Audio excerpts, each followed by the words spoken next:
Hello and welcome. I think it's June 16th. For me, I just, at this point, I don't even know. It's just now, and here we are. And my name is Sarah McLean, and I'm speaking to you from Santa Barbara, California. And we've been leading meditations every day. The McLean Meditation Institute has been leading them most days and every weekday for months now. And we're in this endless moment of now.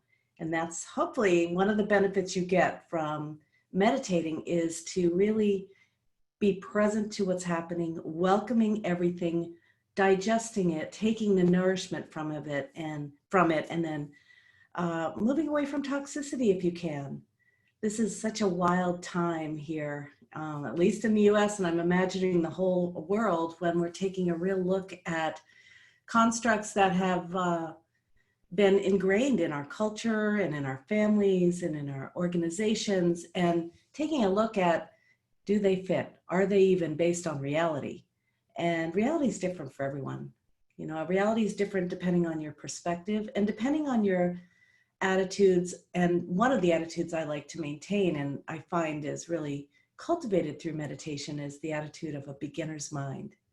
A beginner's mind is a mind that's free from preconceived notions about how life is, how you are, how meditations should go. And it's an essential for a good practice of meditation. And some of you have seen this. I'm going to share the screen here. The 5 essentials for successful meditation. I don't know if you can see it, but I'm going to go ahead and blow it up. Number 4 says, let go of expectations. Expectations limit possibilities. In meditation, you'll have all kinds of experiences. Some you won't like, and some you'll want to repeat in your next meditation. I know we've all had that experience in our lives, is I like this meditation, but not that one. It's important to treat every meditation as innocently as the first time you learned, welcoming everything and expecting nothing, and you'll be pleasantly surprised. Now, the 5 essentials for meditation are also great for living your life. To welcome everything and expect nothing, then you'll be pleasantly surprised. But I think some of us have some unaddressed expectations and labels and attitudes, and this is a reckoning time, at least for me it is. And I think for many of us, as we refine our lives and take a look at what does not serve us anymore. Categories and labels, and even in your own self-image, you know, identify how you would label yourself. Are you a woman, a man, a mother, a daughter, a sister, a brother, a father, a cousin, a professor, a healer, a retired person, someone in college? Who are you? If you were to walk into a room and introduce yourself, quite often we introduce ourselves by sharing our names and where we live. Maybe we start to find things in common. This is just the social animal that we are, trying to find ways to identify each other and feel comfortable with each other. So what labels might you use for yourself? For me, I'd say, I'm a middle-aged white woman living in Santa Barbara, California, college educated and an entrepreneur. I love to teach, and I'm married. I don't have any kids, and I love dogs. Okay, so is that really who I am? Some of you go, okay, I think I get who she is. And but maybe some of you don't really know. And the same for you. Do your labels really identify you? And what we're finding is, no, they don't identify anything. They just help us feel safe. And, you know, we want to feel safe and we want to sort of get our bearings. But who are you beyond the labels that you take on? Who are you besides someone who meditates with us on a weekly basis? Or who are you? So I invite you right now to ask yourself that question. And instead of doing the labels and going down the numbers and the letters and the relationships and the roles, is to take another look. And one way to do that is by asking yourself, okay, so if I'm, let's say, a mother or a father or a student, what are the qualities? What are the qualities that reside in me that really inform that label? For instance, usually mothers may mean patient and kind and compassionate and loving, and hopefully fathers, it means the same thing. Good leaders. And what does a good leader have as in terms of its labels? It may have an ability to see the big picture and have attainable goals and holding themselves accountable and navigating with a certain set of principles or ethics. So I invite you just for a moment here to look beyond the labels that you may identify yourself with and ask yourself the question, who am I really? Who am I really?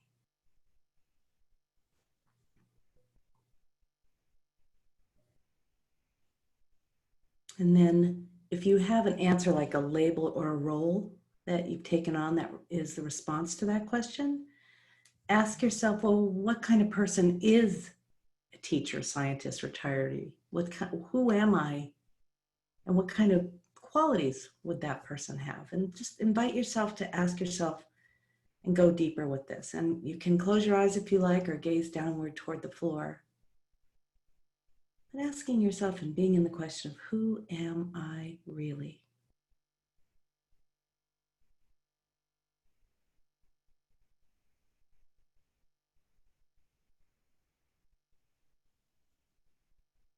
Who am I really?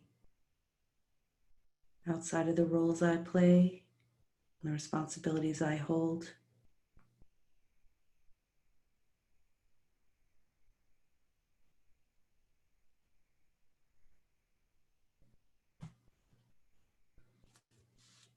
Keeping that beginner's mind.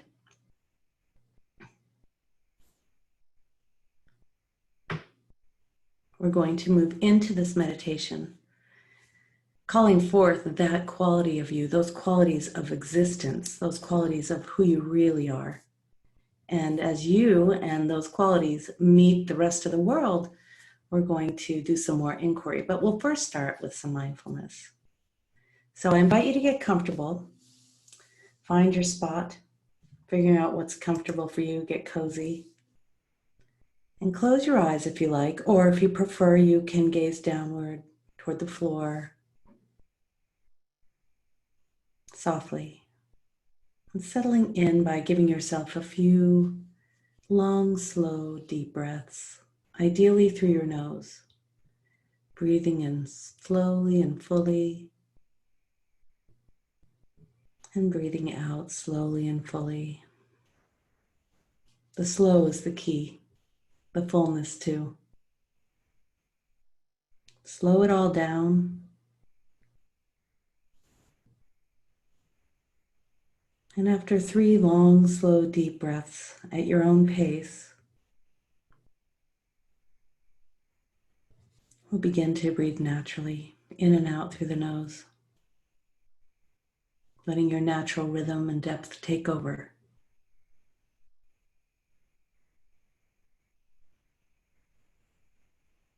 Beginning with this moment of mindfulness, welcoming everything your senses are alerting you to. You can start by becoming aware of the sounds around you.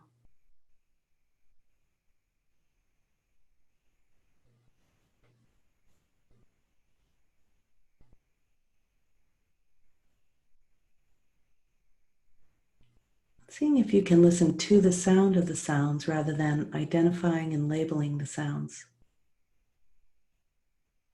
Noticing the sounds of the sounds as they come and go, or the ones that are constant.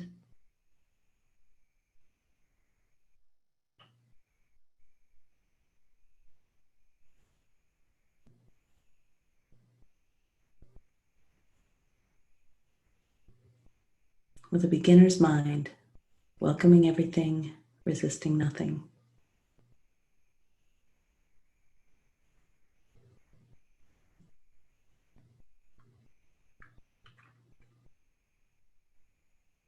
Now let's tune into the sensations of touch. What you're touching, what is touching you, whether it be the chair you're sitting on, or where your hands are meeting your lap, or where the air is meeting your skin.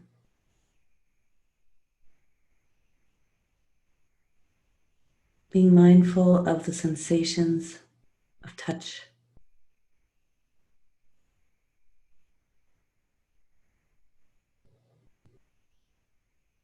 You might even notice where your eyelids are touching each other or where your lips come together,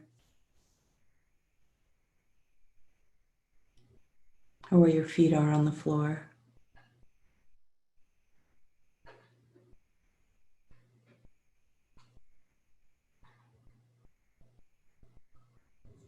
Noticing sensations such as lightness or heaviness.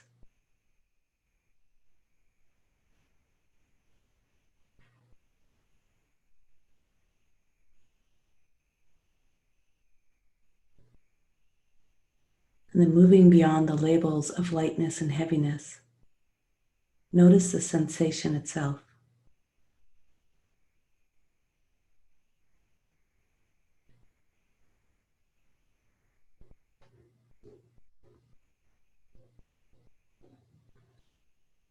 Noticing warmth and coolness. Identifying those sensations first.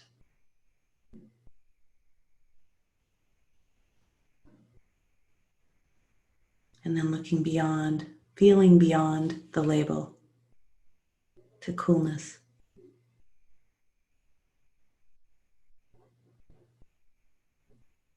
to warmth.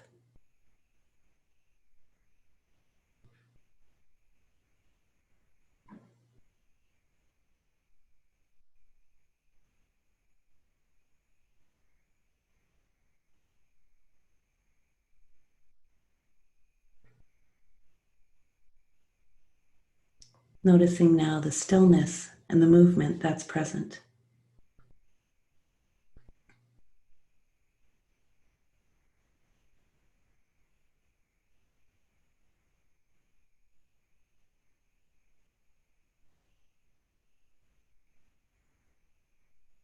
Going deeper into the subtle experience of stillness and movement without any label.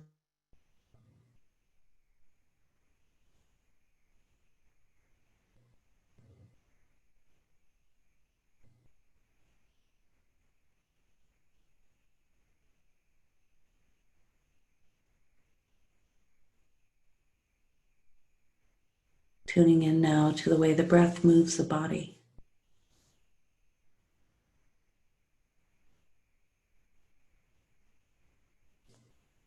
Noticing the effect of the inhale and noticing the physical effect of the exhale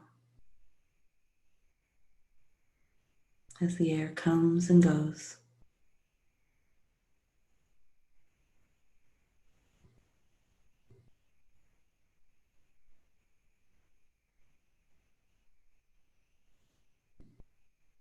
Moving from labels to the actual sensation of breathing.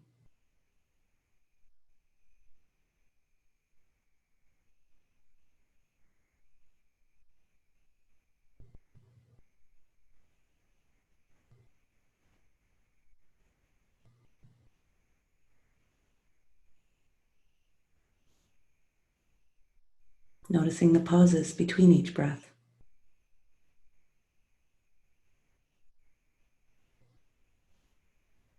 The dance of movement and stillness.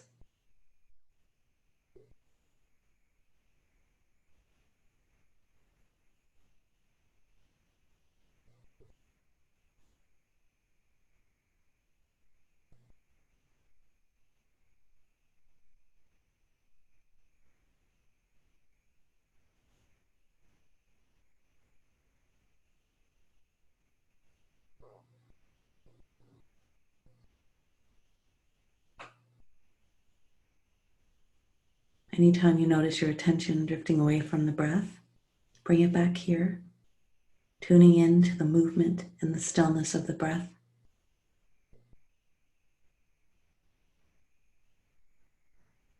And if you absolutely need a label, you can say in silently to yourself on the inhale and out silently to yourself on the exhale.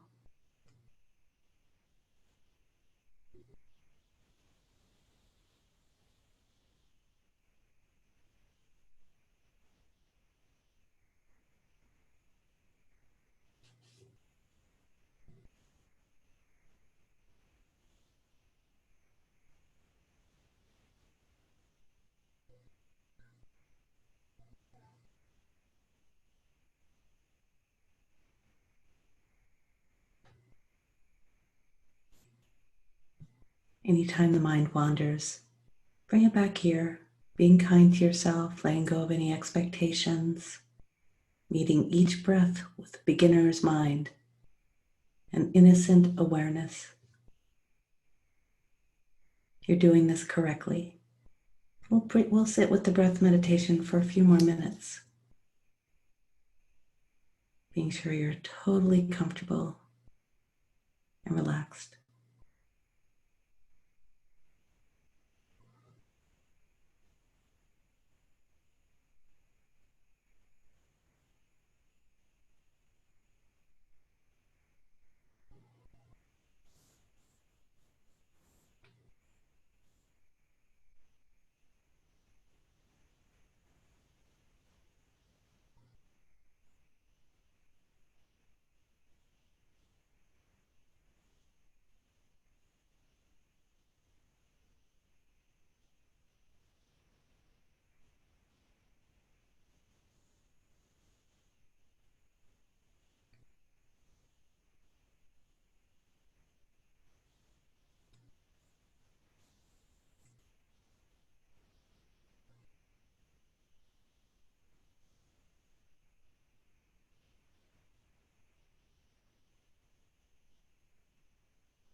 Keep coming back to the breath.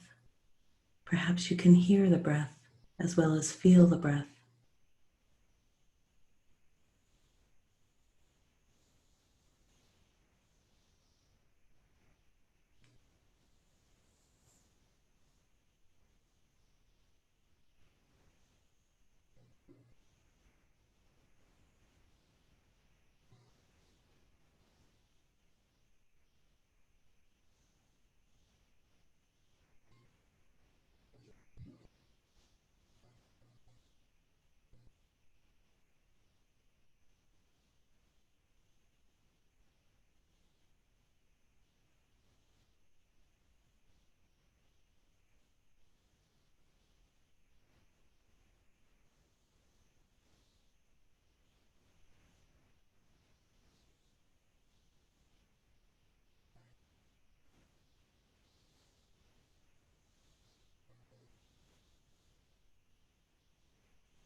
Now imagining that your awareness is expanding beyond the confines of your body, beyond the space and the time.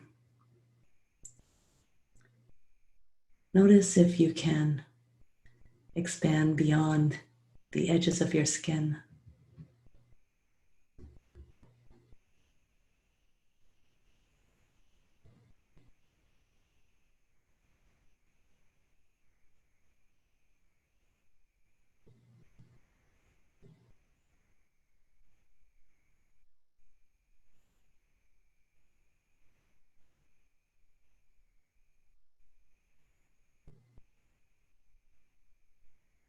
Expanding beyond the labels, expanding in time and space, sensing your immortality and your boundlessness.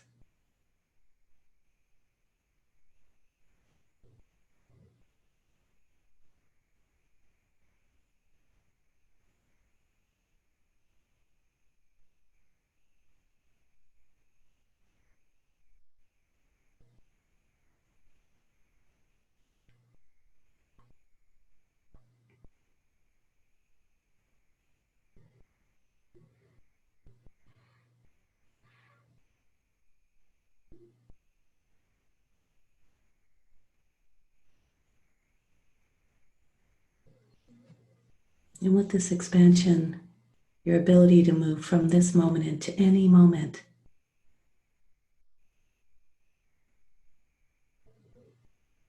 keeping as expanded as you can, maybe bringing to mind what may have started some contractions earlier this week, or maybe something that's making you feel a little contracted that's coming up in the future. See if you can get a bird's eye view of yourself and the situation or people involved.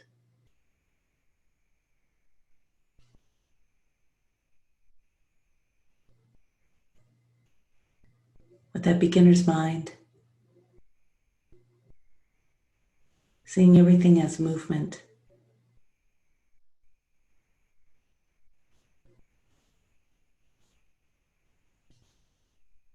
With that love that you are.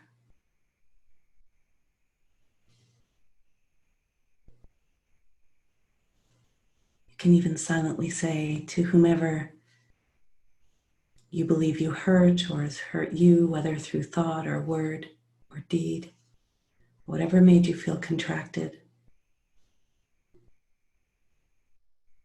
you can silently say or imagine yourself feeling the words, "I'm sorry."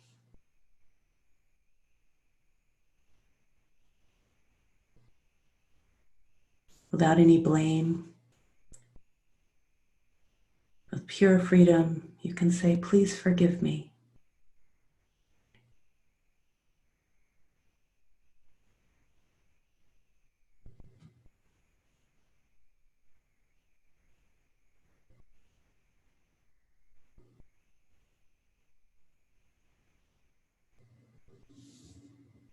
And with that bird's eye view, perhaps looking into the future, into the river that's coming your way. If you feel any contraction around a situation or circumstance or person, from this expanded place, you can silently say, "I'm sorry. Please forgive me."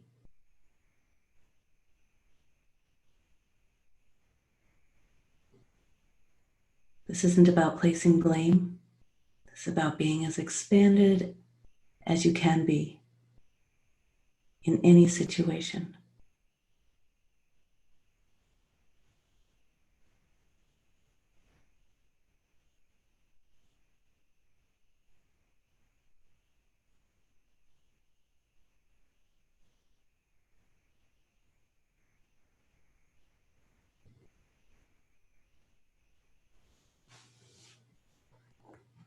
Apologizing for not remembering your beauty and greatness.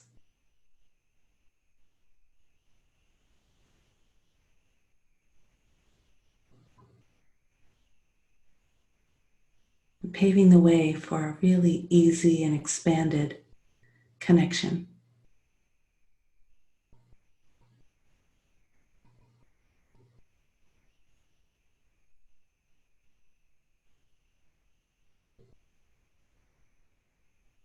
And if you felt that you've hurt yourself or not treated yourself well over the last few days, weeks, months, or years, and it's starting to bubble into the surface now because of the opportunities presented, you can silently say, "I'm sorry.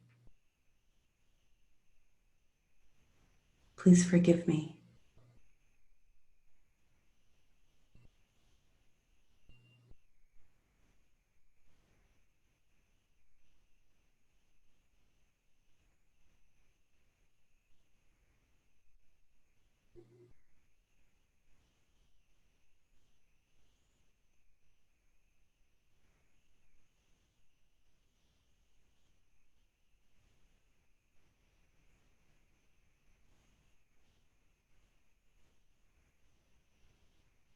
And letting your awareness be as big as it can be, being right here, right now, in all of your glory.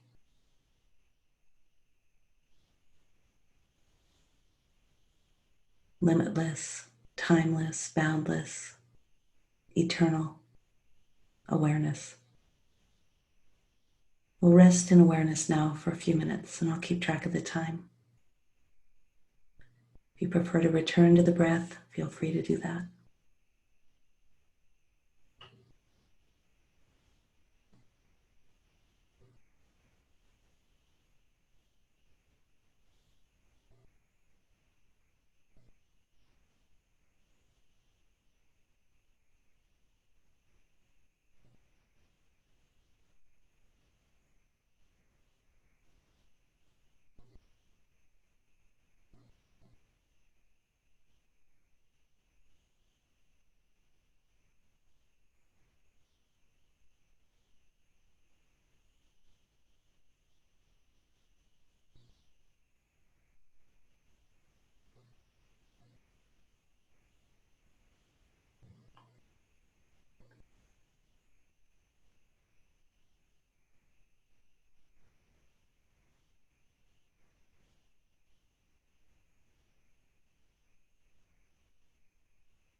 And returning to the question now, who am I? Who am I really?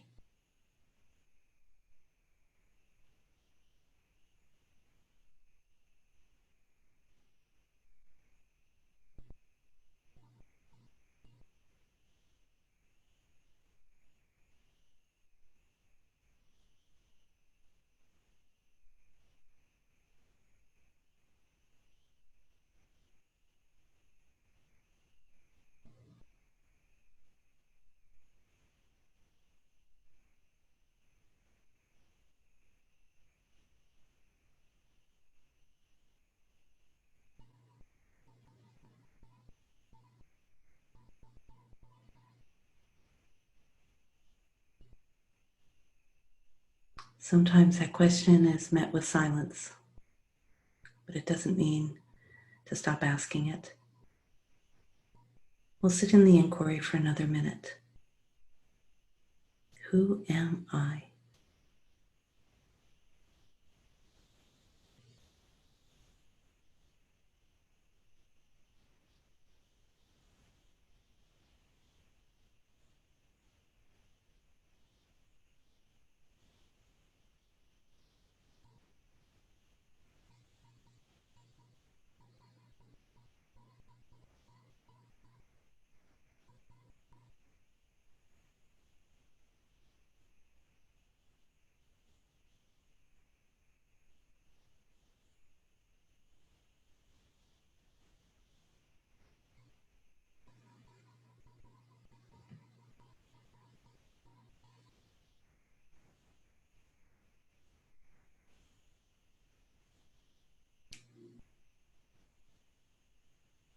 Resting in awareness.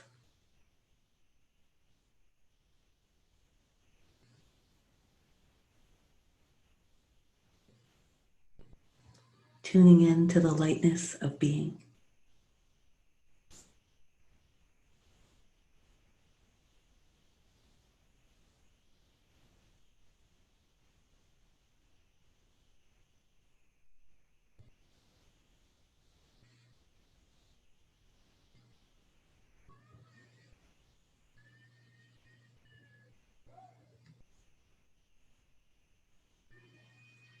Sound the chime now as we come out of our meditation. I invite you to keep your eyes closed for a little while.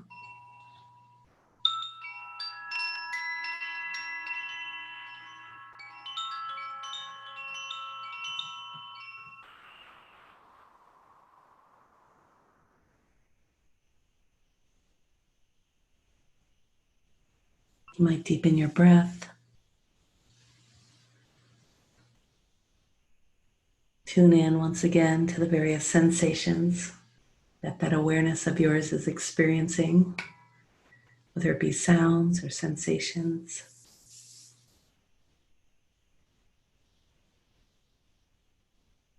Let them meet you.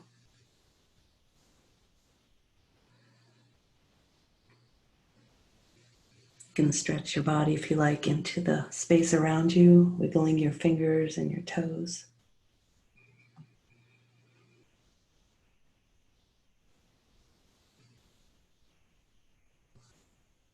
And when you want to open your eyes, take your time, there's no rush. But I invite you to do so slowly, first with a downward gaze.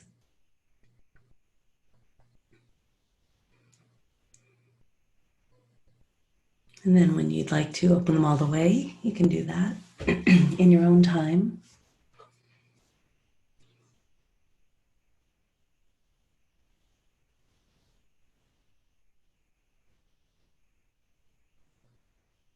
If you like to bring your hands together, this is what I like to do to close the meditation. Bring my palms together, thumbs lightly touching the breastbone. And bowing to that awareness, that consciousness that lives through me as me, that lives through you as you, that expresses itself through the roles we play and the responsibilities we have. And we have to, I feel like I want to always remember it's much bigger than all of that. It's the love that lives through me as me and the love that lives through you as you, no matter what you're doing and the roles you're playing. So thank you for joining me today. It's been a pleasure. I was thinking, I had this image come to me that Deepak Chopra often says that we're all players in this big play, and it's like we're actors, and we play these various roles, and the scene changes, and then we play another role, and the scene changes, and because we know that we're not the role itself, we're the one who's playing the role, we can really get into it. We become really a little less attached to the way it turns out. We're doing our best. But we know that when the scene's over or the act is over and it's time to step into a new role, that is that beginner's mind. That's that play of consciousness or the play of awareness so many gurus talk about. And we're playing it too. We're all playing this, our roles. But it's nice to sometimes remember that we're a little bigger than that, that we're this big, bright, endless, infinite light and love that's jammed into this body, into this lifetime, into this space, and we go play some roles. But we are not the roles. We are this big, massive love bomb. So thank you for joining me on that. It reminds me of it reminds me how important it is that we remember that. I'm going to let you, if you feel like sharing how you're doing, how you're doing today, or have any questions about that meditation, feel free to unmute yourself and say hello. Would anyone like to do that? Hi, Sarah. Hi, good to see you. I'm good. I'm good today. I'll tell you. Oh, fabulous. So good. And I'd like to comment, since the beginning of your studies in the program, I've been working on the labeling, trying not to, because I'm a labeler, everything. A redhead, freckle face, whatever it is. And, and those are tough labels. But working on it has really helped me now. I've truly noticed a difference when I think about fear or sadness or all the emotions, because I put labels. I'm sad that my son's so far. I'm sad that people are hurt and dying, etc. I'm fearful of the future. And I think, okay, those are just words. Really doesn't matter. It's just, I'm really minimal in the scheme of things. I don't mean minimal, not important, but the labels aren't going to change. And it really, really has helped me through this, if I can remember to think that way. Where I struggle is then when you say, who am I? Because even if I don't do the mother, the business person, all those things, it'll be kind. I put then adjectives, but it's a kind woman, or it's still a label. So when you answer, who am I still tend to go to labels, but I'm trying not to. So I don't know how to do that. Well, you don't have to do it. In general, that question sometimes is met with pure silence. And it's not that you are silent. It is that you are so vast that the words are just too small. Labels get in the way of us seeing ourselves clearly and seeing the world clearly. That's what this whole issue around racism is. It's because we've never seen people clearly. And we've been wandering around in this particular delusion that people are the color of their skin, or the race they were born into, or the religion they were born into, or whatever it may be, and the class they're born into. And so, but who are they outside of that? And yes, sometimes getting closer to the qualities like kind, honest, passionate, creative, whatever that is, that's closer to who you really are. But who you really are, according to my insights, and it's not even according to me, it's according to the sages and saints that have come before us all, is vast and limitless and unbounded and wise and forgiving and balanced and harmonious. So who we are is really, those are just it's like, how you hear Zen masters say, fingers are pointing to the moon, but nothing is the moon but the moon. That's like us. We're always pointing to ourselves, but we're so big and vast and infinite that there's no squeezing into a label. So it's okay not to have an answer. It's like, so, and I invite you with those feelings that you have that you label, and this is just a journey in my experience, is to go, okay, what does, you say you're sad that your son is in London, right? So what does that sadness really feel like? Just like we listen to the sounds in the environment. What does that sound of the water running or the lawn mowing really sound like? What does silence feel like? Where do you feel it in your body? And if it didn't have a label, what would it be? Where is it? It's energy, emotion, really is emotion. So where is it? And sometimes it's in the brain. So that's why the beingness is so expansive because it's beyond the thinking. But I invite you that anytime you have a story like, I'm sad, and I'm not saying you shouldn't have that story, because I think denying it is not enlightened, but really taking that big, bright, beautiful light of awareness that you have into that inquiry. Where is my sadness? Show me my sadness. Where do I feel it? Which give it some dimension, color. Start to investigate. What is it? What's it? Is it moving? Is it still? Is it thick? Is it heavy? Is it light? Is it sharp? Is it, what is it? Because when we start to label something, whether it's a tree, a bird, or our own emotions or people, we put them into a category and then we think we know what it is. We think, oh, that's a Black man, or that is a retiree, or that is a bluebird, or that is an ant, and we say, well, we know what that is. And then do we really? So let's look beyond. Well, if that's not called, Thich Nhat Hanh would say this, the Zen Buddhist monk, he would say, a tree is made up of non-tree items or non-tree ingredients. A person, a white woman, is made up of non-white woman ingredients. Sadness is made up of non-sadness ingredients. What is it made up of? What can you smell it, taste it, touch it, feel it? That's the same thing. I had throughout this meditation an ant crawling into my shirt. And so what is that besides an ant crawling into my shirt? What are the sensations of it? What are my thoughts? And what the thoughts aren't what they are. So it's, what are the sensations of an ant crawling into my bra? So I got an opportunity to experience that and really noticing what was coming up. And I was going to just it reminds me of the Zen Center, where what is the experience of a mouse crawling over your lap? Well, what is the experience of sadness? Really look deeper. It's just an invitation. No, thank you. I'm already thinking that while you're talking. It's really interesting. Mm-hmm. It is really interesting. But labels help us to navigate the world. So they're not wrong. And that's why I say, I'm sorry, please forgive me, as I've jammed myself into particular labels. Yeah. Or particular beliefs around myself and people in the past and situations that might be coming up that I might already have some contraction around, just forgiving ourselves. I see some notes. Oh, light and happy, Joan. I love you are light and happy. She's a lightness of being. So thank you. The imagery, love bomb. Would anyone else like to share?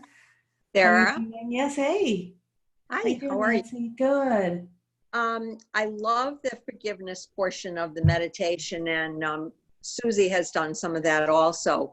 And I'm usually good with it, but it always brings me back to the same person.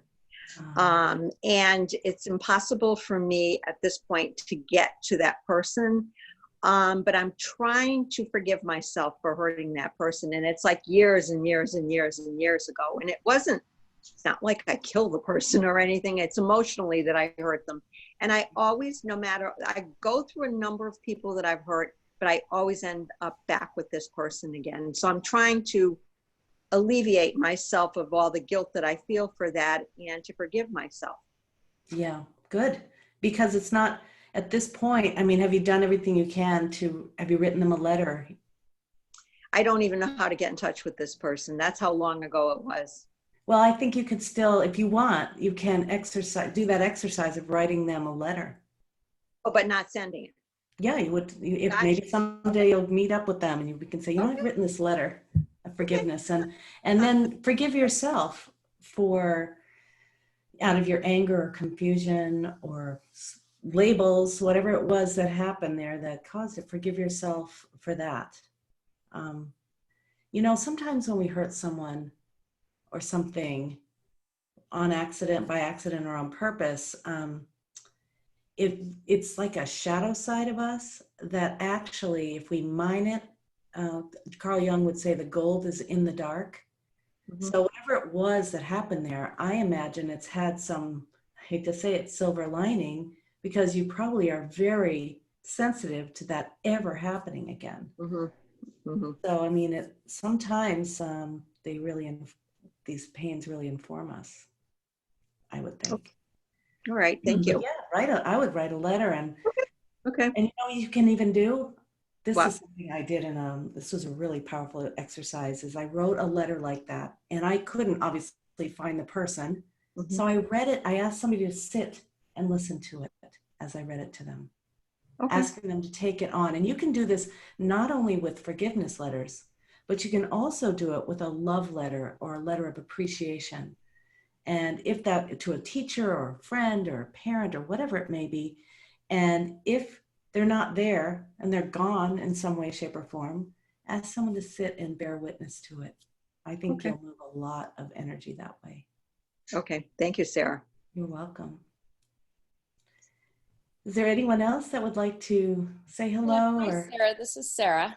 hi, Sarah. And today I have two of my best friends' husbands are having some major surgery right now as we speak. And so it was very interesting. And today's my birthday. And I don't do astrology, but I am a Gemini. And as you said, you know, say in and out on your breath. For Mhm. me, on the in, I said healing. And then on the out, it was successful surgery. And then I didn't know which one to go to. And so one eye took one person. Anyway, I was so deep today, and it was just so interesting that I've never done that before, where each eye was sending out a message. Anyway, so today was a very special meditation. So thank you for that. Oh, wow. That sounds cool. But think about this if you want, or you don't have to think about it. What is it that's looking through your eyes? You know, so it's, you're saying each eye is to each person, but it's really the awareness behind that inner vision, which is love, right? It's that expanded awareness that's moving through your senses, that's navigating the world through your, whether it's your inner vision or your you know, sense of vision, sense of sight. It's just love that lives through you as you and interacts with the other things out here. That's love too, even though that's a pretty high vantage point. But that's Yeah. what that was. So that's cool. And no And wonder. then interesting that you said that, because then when you went to that, then I was sending out love and compassion. And again, each eye went to my friend, the spouse. Anyway, so that's, and then when you went to forgiveness, I went to two different people and did the same thing, sending it out through each eye, which was, anyway, that was just kind of interesting how everything was in twos today. Very cool. I know normally 3 is the thing, but now it's 2. Okay.